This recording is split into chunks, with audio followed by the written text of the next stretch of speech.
As a student who excelled in both the sciences and the arts, I struggled to choose my university path.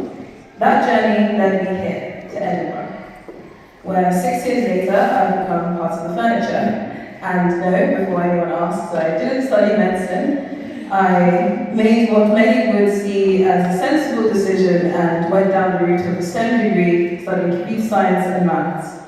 And after 4 years of study, I went on to work for the university across various departments, including comms and marketing and research and marketing in the School of Mathematics. And now I'm a freelance journalist, content creator, writer, and poet. A bit of a mouthful and perhaps even surprising, but I see this path as inevitable.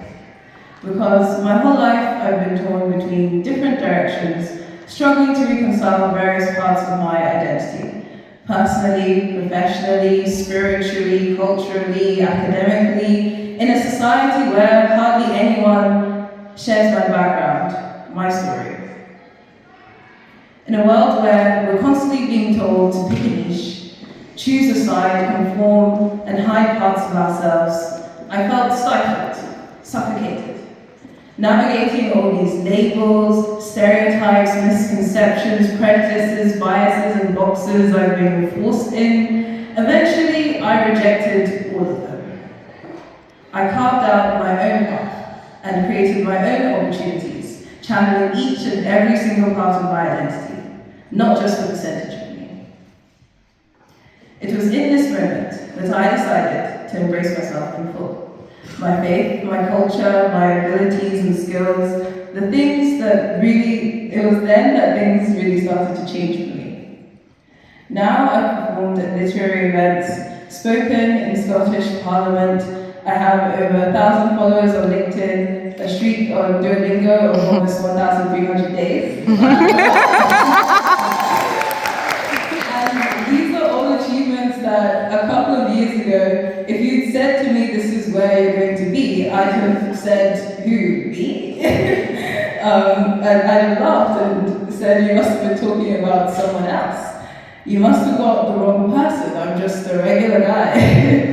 I didn't believe it was possible. I didn't believe that these are all things that I can achieve. But here I am, living proof that all these things are possible. And you can succeed. Because I am still a regular guy, like you, like all of us here. And as they say, I don't have 2 heads. So if I can do it, you can too. And how? Well, let me tell you a few things. So firstly, I would say, don't water yourself down. That's the key to authenticity, because you shouldn't feel the need to compartmentalize. Any table that can't accept you in your full, unapologetic, unfiltered, undiluted self is not a table you want to be sitting at. And if that stands as a barrier, make your own table. Don't be afraid to do your own thing, create your own spaces, platforms, and spaces and platforms. And secondly, don't accept crumbs when you deserve not just a loaf, but the entire bakery.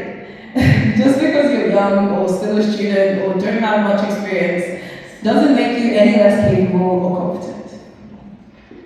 Thirdly, don't lose sight of your vision, your goal. It's good to say yes, but at times it's good to say no also. When needed, not everything that glitters is gold. Be mindful and strategic about how you use your time to avoid spreading yourself thin and burning out. Don't be afraid to reach out. Leverage your network. The people you know, the people that know you, a text here, an email there. Worst they can say is no. But what if they say yes? Well, when they do, you can worry about it then. Don't be defined by labels, but titles can work.